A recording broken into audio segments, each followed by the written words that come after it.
What's going on, guys? Good to hear the brand new video, and I gotta talk about the co-main event that's going to be taking place on July 23rd, UFC London 2. Yes, the second time that the UFC is going to be in London this year in 2022. Like I said from my previous video, it's been a while since the UFC has been in London, at least more than once in 1 year. It's great to be back in London yet again. For every single fan out there in the UK, for all the fans out there in Europe, the UFC is starting to go back to Europe little by little by little as the world is starting to get back to normal. But like I said, I'm here to talk about the co-main event that's going to be taking place on that fight night, on that day, on July 23rd, this month, just a couple more weeks from now. I'm talking about Darren Till, 18-4-1 versus Jack Hermansson, 22-7. Now, this is a very intriguing matchup for everybody out there, not just me, but for everybody out there across the world. Are we going to see a new Darren Till? Are we going to see a new and improved Darren Till who has trained extensively up in Sweden, who has trained extensively in Las Vegas? He's been going around in different gyms all around the world, seeking new knowledge, seeking new skills that he can be able to insert into the octagon in his future fights. And his next one's going to be in the next couple of weeks against Jack Hermansson, who's extremely battle-tested in the UFC middleweight division. Now, there's one thing about Darren Till, is that he's still new in the division. He literally joined the division just 1 or 2 years ago, after he had a brief stint in the UFC welterweight division. He did fight for the title against Tyron Woodley. He did lose that fight in the first or second round. It's a very early fight. It ended very early, and he ended up getting submitted by Tyron Woodley, which caused him to move up to the middleweight division after he got knocked out by Jorge Masvidal, the first knockout that he had received in his whole entire career. Move up to middleweight, and he's been fighting killers ever since he's got to the division. His first fight in the division was against Kelvin Gastelum, and then his second fight in the division was against Robert Whittaker, and then his third fight in the division was against Derek Brunson. I believe I had that order correct, but I could be wrong. But those have been his previous opponents in the middleweight division. And it has not been easy for him whatsoever. He's been up and down. Like I said, he's only had one win in the middleweight division. He's currently 1-2. And it's not looking really good for Darren Till. I'm not going to lie, but I am a fan. Everybody else is a fan as well. But I'm not going to treat him like a king in this video because he has something to prove. Jack Hermansson has proven to himself again and again and again that he can be a winner, that he can be a serious threat in the middleweight division of the UFC. He's been battle-tested against the best of the best. And like I said, he's been a little bit up and down as well over the last couple years, over the last 2 years, I should say. But he's been facing the best guys in the whole entire division. He was in the looking in the title picture, but he ended up losing to Marvin Vettori. He ended up coming back and beating Edmund Shabazian, and then he ended up losing his last fight against Sean Strickland. But like I said, these are all guys that are top of the notch in the whole entire promotion. These guys are top of the notch in the whole entire middleweight division, except for Edmund Shabazian, who's just been losing lately. But like I said, the Joker, Jack Hermansson, he's no guy to even look past at all. He has hands. He's great on the ground. His wrestling is amazing, and he can be able to submit you very early on in the fight, just as Kelvin Gastelum. He's got a very crazy ankle hook and a heel hook, and he can just submit you from all different sides and angles. Obviously, Darren Till is going to be the individual with more power coming into this matchup. He's going to be the individual that's going to be stronger coming into this matchup. So if this fight does get into the clinch, I wonder who is going to be taken down. Is it going to be Darren? Is it going to be Hermansson? But Hermansson definitely has the upper hand when it comes to taking his opponents down. And we all know about Darren Till is that his kryptonite is wrestling. His kryptonite is jiu-jitsu. Two aspects of his game that he has to improve on heavily. He's got the hands. He's got the powers. He has the ability to be able to pressure you with forward movement.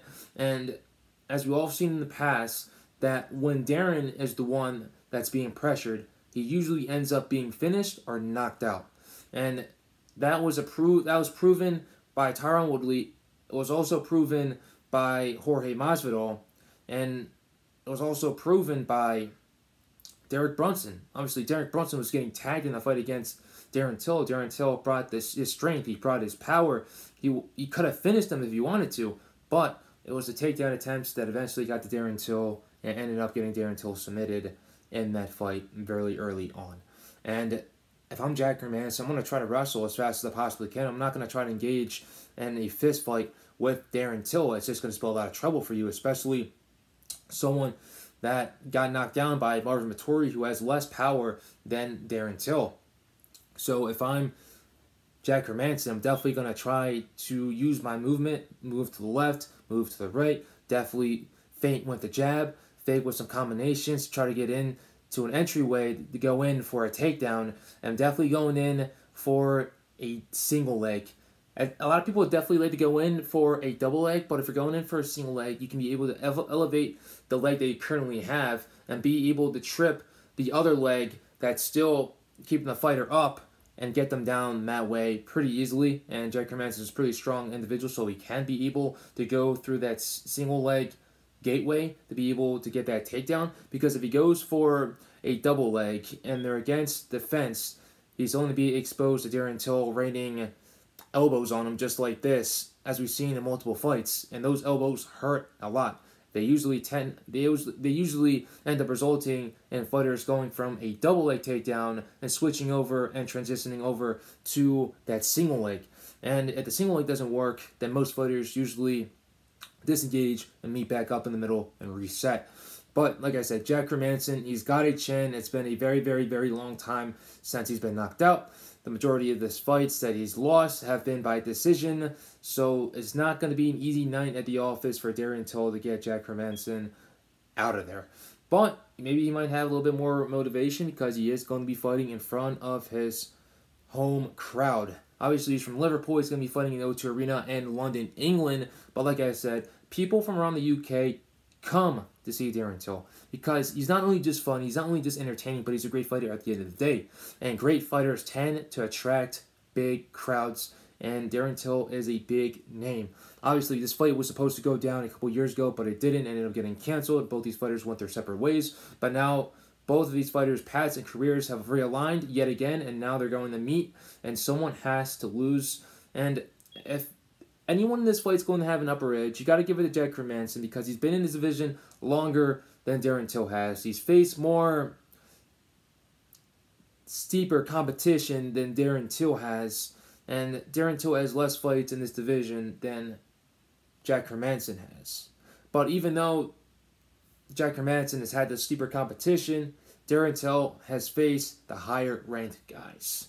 Obviously, the highest ranked guy that Darren has faced in this division, in the middleweight division, was Robert Whittaker, and that was one of the largest and best chess matches in all of mixed martial arts I've seen in a while. Both these guys were in the flow state. Both these guys didn't want to do anything with wrestling, anything with jiu-jitsu. It was a striking affair the whole entire time, but both these guys were definitely at 100%. And even though Darren Till did not get the nod, he looked phenomenal in the fight. I'm trying to see if he can be able to get back to that form against Jack Hermansson so he has a better opportunity of winning. But Jack Hermansson is not the individual to let someone just beat him to a pulp. He's going to try to wrestle you. He's going to try to overwhelm you with volume strikes, and he's going to try to get ways in order to take you out of there as fast as possible. Like I said, his jiu-jitsu is really good, and his jiu-jitsu is the type of jiu-jitsu that can get Darren Till out of there as fast as possible.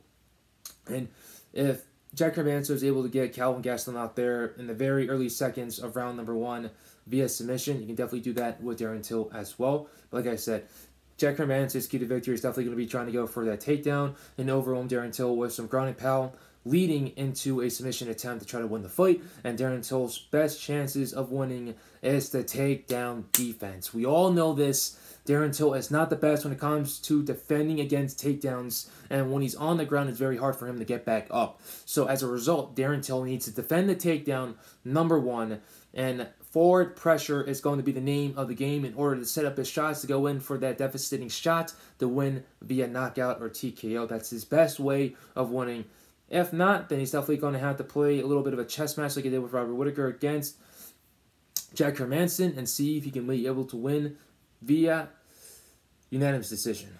But, like I said, there's a bigger possibility that this fight is going to end in a split decision than in a unanimous decision if no one gets finished, just because of how skilled these two individuals are. But is Darren Till's training all around the world and all these different countries going to pay off coming into this fight? We're going to have to see and wait what happens. Obviously, both of these guys have trained with Khamzat Chimaev. You know, we all thought that Darren Till and Khamzat Chimaev were best friends, but like I said, crazy things happen in MMA. You know, friendships don't really matter at the end of the day. We're not just attached to the hip with one person. If fighters want to get better, if they want to seek more knowledge, they have to go to different gyms. They have to spar with different individuals, get different looks to be able to become a better, well-rounded mixed martial artist at the end of the day. Is that going to happen with Darren Till? We're going to have to see what happens. And Jack Hermansson, is he going to be the party spoiler for all these UFC London fans who are going to the O2 Arena just to see Darren Till and Paddy Pimblett, but mostly Paddy Pimblett, but also Darren Till? We're just going to have to see and what happens. I'm sorry that I'm starting a whole lot, guys. Need something to drink. But hope you guys enjoyed the fight. It's definitely going to be a good one. A great co-main event leading up to the main event, which is going to be Curtis Blades versus Tom Aspinall. It's fire. This whole entire card is fire. It's great from the early prelims all the way up to the main card. Hope you guys enjoy. Stay safe. Stay blessed. Take it easy, guys.